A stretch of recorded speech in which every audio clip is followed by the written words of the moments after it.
One of the first questions we often get in any myeloma clinic is, why did I get this? I think we've shared already today that we know that race and ethnicity factor into it. As we've mentioned, it's twice as common in people of certain background, but that doesn't guarantee it. You know, people of every background get myeloma. I said it is more common as we get older, but very young people get myeloma, and so there's no guarantee. Outside of that, there are a few things over the years that we've come to appreciate put people at higher risk, but aren't as, if you will, concrete a cause and effect like we might see with smoking and lung cancer, for example, where there's such a tight connection. But because I so often get asked that, I'll just mention that before we go into this session on clinical trials. The few things that we have seen a connection to, one is Agent Orange. So individuals who have been exposed to Agent Orange are veterans.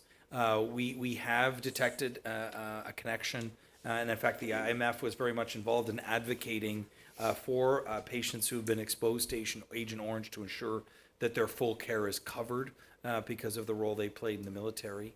And then there are a few professions that are at high risk, primarily firefighters who have had extensive exposure to smoke. We learned this even soon after, sadly, the tragedy of 9/11. Again, ways the IMF were involved with understanding the increased incidence of myeloma in that area and in the first responders. And then lastly, and a little bit differently than those, although there have been some other exposures to chemicals that have been proposed, benzenes and things like this, that potentially mechanics have been exposed to. The other association that we don't fully appreciate, but we do see in multiple cancers, is obesity as well. And so that's not fully understood and appreciated. We do think it has a role in actually the majority of cancers, likely to do partly with the way it affects a part of the immune system and how the immune system, as we all have, helps us vigilantly keep cancer away. But I just wanted to add that because I know Brandon, I'm sure Ken, Beth, I mean, this comes up all the time. So I'm going to transition and sit next to my BFF here. Do you need me to move? Oh, yeah. Oh, wow. I thought you said BFF. I tell you. Sorry. Are you feeling the love here today? Or is that just me? You know, but, you know, one of the things that's come up, I mentioned it in my initial talk. Of course, Dr. Blue just mentioned now, Dr. Shane mentioned it, Beth even mentioned it when we're talking about the kinds of questions to ask. Sometimes a little bit of the elephant in the room at any patient meeting, but in particular when we're focusing on the history of medical care within the African American community, within the Hispanic community, multiple minority communities, is this whole notion of clinical trials. And we purposely, instead of sort of giving a talk on it where you listen to me, wah, wah, wah, wah, wah, like Charlie Brown's teacher, you've been listening to me all day, is we thought we'd have a little panel discussion around it. And the goal here is to try to demystify it a little bit and to talk about, and we've chosen, you know, individuals who are so much involved in clinical trials, in particular at Moffitt, as you've just heard. And so we'll spend, you know, a little under 10 minutes just chatting about this concept. You know, on the one hand, you know, you've heard already that clinical trials obviously have been the gateway for us to bring all these new treatments.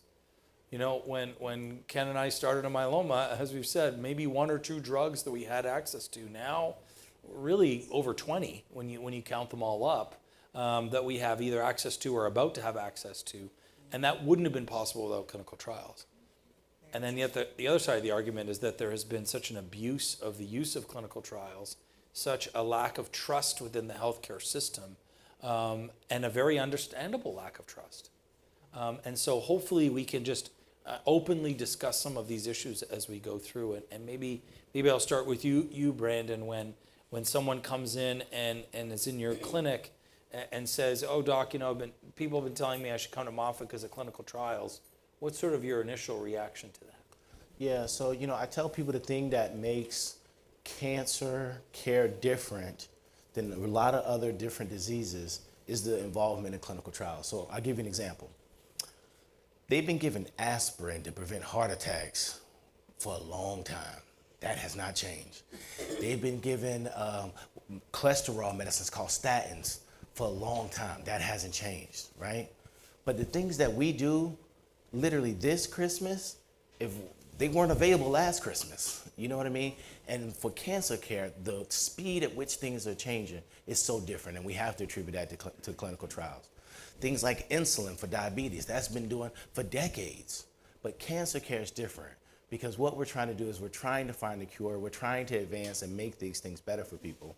And really, from a clinical trial standpoint, the biggest thing that I ask patients, and I kind of think that is important, is to not only just think of yourself, but you have to think of the people who came before you with multiple myeloma, who basically were a part of the clinical trials that made Revlimid available, you know, and now you're benefiting from that.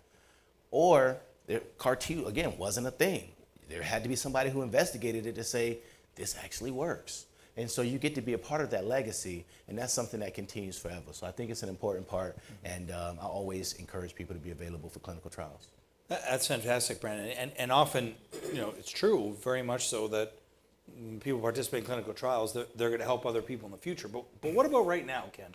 What about right now? Are we, when you offer a clinical trial to your patient, is there a chance that they're going to benefit now, or are you just going to give them a placebo? I mean, obviously, I'm stretching it here but that's what people hear. Right? People think, you know, I'm going to go and the doctor's going to give me nada, right? I know I made comments earlier about liking nada, but I like nada when we don't have to treat people. But when we have to treat people, you know, because obviously we don't do that anymore. But maybe you can explain that a little bit, because sometimes when people hear clinical trial, they sort of feel, oh, I have to be sort of a savior of the myeloma community, and I'm going to put aside my potential benefit for the sake of others. But that's not really the case, is it? No, I think it's a great question. And what we kind of have to always put this in perspective is when a trial comes to us and we're offering it to you, it's because, one, we know lots of data beforehand, whether it be in people or not. But two, it's something that's very promising to help you at that moment in time, right? We don't put trials to you. We don't have trials open at Moffitt that we don't think are going to help you, first of all. Two, yeah, we want them to help you and the next generation of myeloma. And then placebo-controlled trials, we don't ever have trials in cancer, especially in myeloma, that are nothing versus something, okay, when it comes to interventional trials. Our trials are, one, there's different stages, different phases. Initial therapy, phase 1, phase 2, phase 3. Randomized studies do happen, and kind of rarely in the phase 2, but mostly the phase 3 category, where you have large groups of people testing a standard of care, what you would have gotten without the trial, versus what we think is better or at least as good as the standard of care. That's you might be a placebo part of it, right? But it's at least a standard of care. And why is that? Because we want to make sure that we're doing better. We can't fairly offer you nothing when nothing is wrong, right? So that's not how trials work, to put it in a very simple way of looking at it. Our goal is always to provide you with something that's going to help you that minute. Is it always going to help? No, because even normal care therapy doesn't always help, right? But we're trying to advance our understanding and our options for you. So when I tell patients, I want you on trials, I want you to think about trials, it's not because I want the trial for you. I want it because I want you to have more options in your therapy. Remember when I said I had all those things, all those boxes, the vertical one, I have the horizontal one? Those are all here because we can pick and choose, because we have done something. I want you to have more options. That's part of why you come to Moffitt. Or the City Hope, or wherever you want to go, is you want to have more options. And what trials do is they have other boxes that you can try drug X, Y, Z, or new drug Y, plus, these are all things that happen with clinical trials. So never is it you're going to do this or not do this. You're at least going to get the standard of care when it's a randomized study. If not, it's a drug or a therapy that we think is going to benefit you. Okay, now there are, again, different goals as we go along. Phase 1, we're trying to say, are they effective, but also are they safe? We have ramp-up doses, things that happen like that. We're trying to figure out what's the right dose. Those are not as cut and dry. Phase 2 means we know it works a little bit. Does it work in enough people to make it worth doing, right? But still, we think it's going to work. It's intriguing to the myeloma community, and for us at Moffitt to have it means we think it's intriguing enough to give to our patients. Okay, then phase 3 is kind of, they've gone through those first 2 phases, and now is it better than the standard of care? That's how you want to think, at least how I think about trials. And again, I think you said it very nicely, trials are trials. They're a little bit more responsibility, okay, because you have to take notes, you have to come in with diaries, but it's therapy. It's not different than that. It's us trying to help you control disease longer. 2, I'm not going to like you more or less. I'm not on a trial, I don't like it. No, I'm going to give you whatever you need. It's a personal decision. You might have the ability to do it. You might have the freedom, whatever it is, to do a trial. You might not. No one's going to take care of you differently because of it. We're all here to take care of you. It's just an option that allows you a totally different avenue and one more option later on. So that's kind of how I think about trials. No, I think that's really important, especially as you said, so often it can provide you something that otherwise wouldn't be available. And these days with some of these new CAR T trials and so on, we're seeing things that we know inevitably are going to be there. And so to have earlier access to it gives you a chance, to respond more quickly, or sometimes with some of our newer approaches, maybe with less side effects or with a shorter manufacturing time, different approaches we take. Or a new way of taking care of disease. Like for instance, Absolutely. we talk about transplant versus no transplant. So we have a trial going on now for newly diagnosed patients, not brand new drugs to use, but we're saying, hey, if you get to a really great response, maybe we don't do transplant. Yeah. If you don't get there, we do transplant. Is it better or worse? So it's not always new drugs either. Sometimes it's just new ways of taking care of you. So if I can figure out a better way to not do those things, that's Yeah, good. So and these I trials don't- aren't all just drugs either. Despite us all being involved in the transplant process, I don't think any of us would really cry too long if we got rid of transplant ultimately. Right? Our patients probably wouldn't either. Yeah, exactly. I'm opening a trial next week actually where we get people give their initial treatment and then they get randomized to transplant, which is the standard of care, or CAR T cell therapy right up front. And those are the kinds of trials.